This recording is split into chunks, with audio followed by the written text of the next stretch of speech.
ٹانک میں فتنہ خوارج کا مشترکہ پولیس چیک پوسٹ پر حملہ، 15 بہادر سپور شہید، 12 سیکیورٹی اہلکار، 2 پولیس اہلکار اور محکمہ جنگلات کا افسر شامل۔ آئی ایس پی آر کے مطابق دہشت گردوں نے بارود سے بھری گاڑی چیک پوسٹ کی حفاظتی دیوار سے ٹکرائی، سیکیورٹی فورسز کی جوابی کارروائی، 12 خارجی مارے گئے۔ صدر مملکت، وزیر اعظم اور وزیر داخلہ کا شہداء کو خراج عقیدت، شہداء کی نماز جنازہ پولیس لائن ٹانک میں ادا، آئی جی کے پی، چیف سیکریٹری اور دیگر کی شرکت، شہداء کو سلامی، زخمی پولیس اہلکاروں کی عیادت بھی کی۔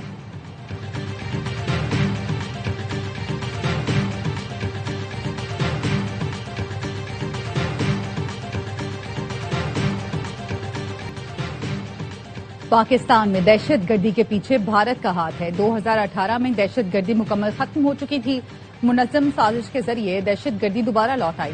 وزیر اعظم شہباز شریف کا بلوچستان نیشنل ورکشاپ کے شرکاء سے خطاب، کہا بلوچستان کے لوگوں کی قربانیاں رائیگاں نہیں جائیں گی، افغان رجیم دہشت گردوں کو روکنے میں مکمل ناکام ہے۔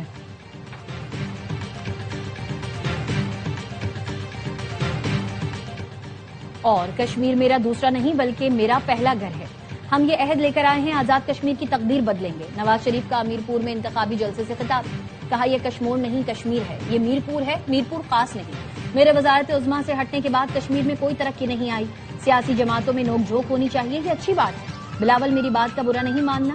مریم نواز نے کہا وعدہ ہے نون لیگ کو ووٹ دیا تو آزاد کشمیر میں وہ ترقی آئے گی جو خواب میں بھی نہیں دیکھی۔ فتنہ ہندوستان کے دہشت گردوں کی بلوچستان میں پھر عوام دشمن شرپسندانہ کارروائی، بلوچ عوام کے جان و مال کے دشمن بن گئے۔ خوزدار میں ہڑنبو کراس کے قریب دہشت گردوں نے ڈیزل سے بھری گاڑی کو آگ لگا دی، متاثرہ شخص کا حکومت اور اداروں سے انصاف فراہم کرنے کا مطالبہ۔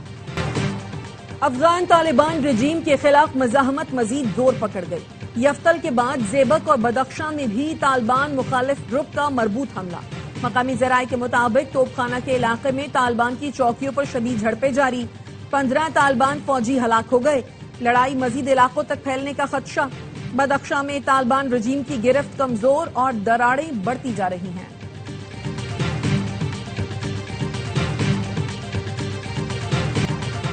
کالعدم ٹی ٹی پی افغانستان سے پاکستان پر حملے کر رہی ہے، بی ایل اے اور ایسٹ ترکستان اسلامک موومنٹ بھی افغان سرزمین سے حملہ آور ہے۔ افغان طالبان دہشت گرد گروہوں کو سازگار ماحول فراہم کر رہے ہیں۔ نائب وزیر اعظم اسحاق ڈار کا ایس سی او وزرائے خارجہ کونسل کے اجلاس سے خطاب، کہا پاکستان پرامن، مستحکم، علاقائی طور پر مربوط اور خوشحال افغانستان کا خواہاں ہے۔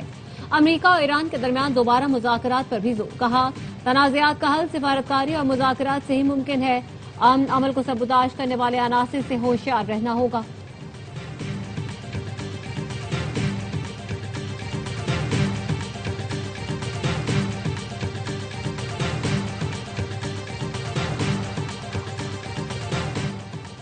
نائب وزیر اعظم اسحاق ڈار اور ایرانی وزیر خارجہ عباس عراقچی کی کرغزستان میں ملاقات، پاک ایران تعلقات اور خطے کی تازہ صورتحال پر تفصیلی تبادلہ خیال۔ اسحاق ڈار نے خطے میں کشیدگی پر گہری تشویش کا اظہار کیا، مذاکرات اور تحمل کا راستہ اپنانے پر زور دیا۔ ترجمان دفتر خارجہ کے مطابق عباس عراقچی نے علاقائی امن کے لیے پاکستان کی سفارتی کوششوں کو سراہا، دونوں ملکوں نے قریبی رابطے اور مشاورت جاری رکھنے پر اتفاق کیا، خطے میں امن، استحکام اور مشترکہ خوشحالی کے لیے مل کر کام کرنے کا عزم۔ ایران اور امریکہ کے ایک دوسرے پر حملے جاری، ایران نے زیبا کنار میں پاسداران انقلاب کے بحریہ کے ہیڈ کوارٹرز پر حملے کی تصدیق کی۔ ایرانی سرکاری میڈیا کا کہنا ہے حملوں میں اصفہان، خوزستان، لورستان، مرکزی اور ہرمزگان کو نشانہ بنایا گیا۔ خوزستان میں 4 افراد شہید، متعدد زخمی ہوئے، پاسداران انقلاب کی جوابی کارروائی۔ بحرین میں ایمیزون کا ڈیٹا سینٹر اڑا دیا، پاسداران انقلاب کا کہنا ہے ڈیٹا سینٹر کی عمارت مکمل طور پر ملیامیٹ کر دی گئی۔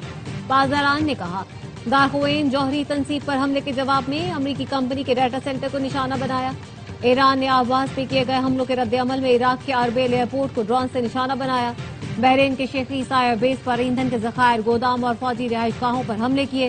اردن کے الازرق ایئر بیس پر طیاروں کے ہینگر اور امریکی فوجیوں کی رہائش گاہوں کو نشانہ بنایا گیا۔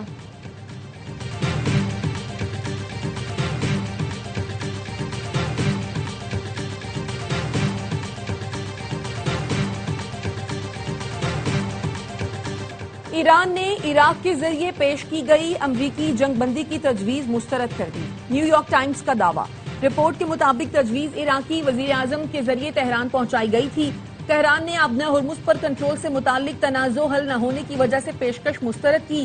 ایرانی حکام کا کہنا ہے ایسی عارضی جنگ بندی قبول کرنے پر آمادہ نہیں جس میں آبنا ہرمز پر کنٹرول کے معاملے کا واضح اور مستقل حل شامل نہ ہو. سیکریٹری جنرل اقوام متحدہ اینٹونیو گوترس کا کہنا ہے مشرق وسطی کی صورتحال کنٹرول سے باہر ہو رہی ہے. آبنا ہرمز اور باب المندب میں جہازرانی کی آزادی مکمل بحال کی جائے. سفارتکاری ہی آگے بڑھنے کا واحد راستہ ہے.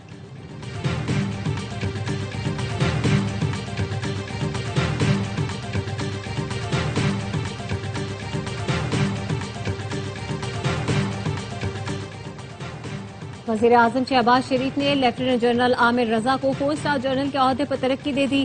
جنرل عامر رضا کمانڈر نیشنل اسٹریٹجک کمانڈ مقرر. وزیر اعظم نے ترقی اور نئی ذمہ داری سنبھالنے پر مبارکباد دی. نئے خواہشات کا اظہار کیا. جنرل عامر رضا اس وقت پاک فوج میں چیف آف جنرل اسٹاف کے فرائض انجام دے رہے ہیں.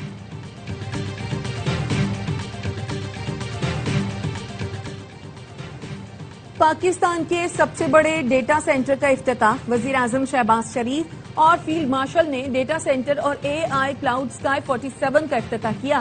افتتاحی تقریب سے خطاب میں وزیر اعظم نے کہا جدید ترین ڈیٹا سینٹر متاثر کن اور قابل تحسین ہے.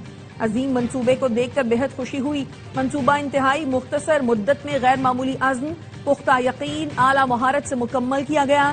فیلڈ مارشل کی قیادت اور شراکت دار ZTE کو خراج تحسین پیش کرتا ہوں. اسکائی 47 جیسے منصوبے پاکستان کے مستقبل کی ضمانت ہیں. کشمیر کے مستقبل کا فیصلہ صرف کشمیری عوام ہی کریں گے. بلاول بھٹو کا آزاد کشمیر کے عوام کے نام ویڈیو پیغام. کہا برابری کے حق کے لیے 27 جولائی کو تیر کے نشان پر مہر لگا کر پیپلز پارٹی کو کامیاب بنائیں تاکہ کشمیر کا فیصلہ صرف اور صرف کشمیر کرے. ہمیں اس نظام کے خلاف جہاد کرنے کا اعلان کرنا ہوگا. بلدیاتی انتخابات میں MQM پاکستان ان سے کراچی، حیدرآباد سمیت شہری سندھ واپس لے گی. MQM پاکستان کے رہنما علی خورشیدی کی حیدرآباد میں پریس کانفرنس. کہا سندھ حکومت پینے کا صاف پانی دینے میں بھی ناکام ہے. 18 سال سے پیپلز پارٹی 5 فلٹر پلانٹس لگا کر چین کی بانسری بجا رہی ہے. شہر کی بہتری کے لیے سوچنا ہے تو MQM کے ساتھ کھڑے ہوں. پنجاب کے کئی شہروں میں مانسون کا طاقتور اسپیل. لاہور میں وقفے وقفے سے بارش. بند روڈ کے قریب گھر کی چھت گر گئی. خاتون اور بچی زخمی. پسرور میں بھی طوفانی بارش. شہر ڈوب گیا. مکان کی چھت گرنے سے خاتون اور 2 بچے زخمی. گوجرانوالہ اور گرد و نواح میں مانسون بارش سے نشیبی علاقے زیر آب آ گئے. صفدرآباد اور خانقاہ ڈوگرہ میں موسلادھار بارش کے باعث ندی نالوں میں طغیانی. ڈیرہ غازی خان کے پہاڑی سلسلے کو سلیمان میں طوفانی بارش. سخی سرور اور قبائلی علاقوں میں ندی نالوں میں طغیانی. زرعی رقبے زیر آب. مریدکے میں بھی رات سے بارش. بعض علاقوں میں پانی گھروں میں داخل. انڈر بائی پاس بھر گئے. تونسا شریف میں موسلادھار بارش. گلی محلوں میں بارش کا پانی جمع. جہلم، وزیرآباد، ڈسکا، دیپال پور اور گرد و نواح میں وقفے وقفے سے موسلادھار بارش.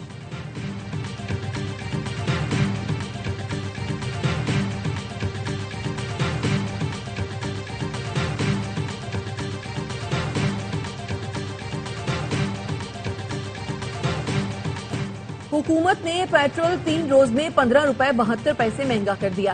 مزید 4 روپے 40 پیسے اضافے کے بعد نئی قیمت 331 روپے 52 پیسے فی لیٹر ہو گئی. ہائی سپیڈ ڈیزل 3 روپے 62 پیسے فی لیٹر مہنگا. ڈیزل کی قیمت میں 4 روز میں 24 روپے 35 پیسے اضافہ کیا گیا. نئی قیمت 378 روپے 66 پیسے فی لیٹر مقرر. مٹی کا تیل 98 پیسے مہنگا. نئی قیمت 298 روپے 15 پیسے ہو گئی. آل پاکستان پیٹرول پمپ اونرز ایسوسی ایشن کی حکومت سے مذاکرات کامیاب. ہڑتال کی کال واپس لے لی. پیٹرول پمپ مالکان کا کہنا ہے ڈیلرز مارجن اور یومیہ قیمتوں کے تعین پر اعتراض دور کر دیا گیا. حکومت نے دونوں معاملات پر 15 دن کا وقت دیا ہے.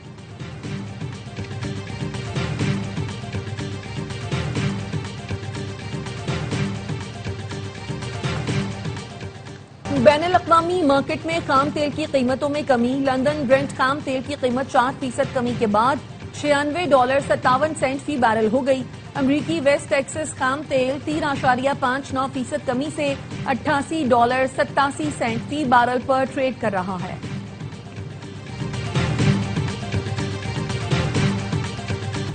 پاکستان نیوکلیئر ریگولیٹری اتھارٹی نے 2 اہم ریگولیٹری اجازت نامے جاری کر دیے.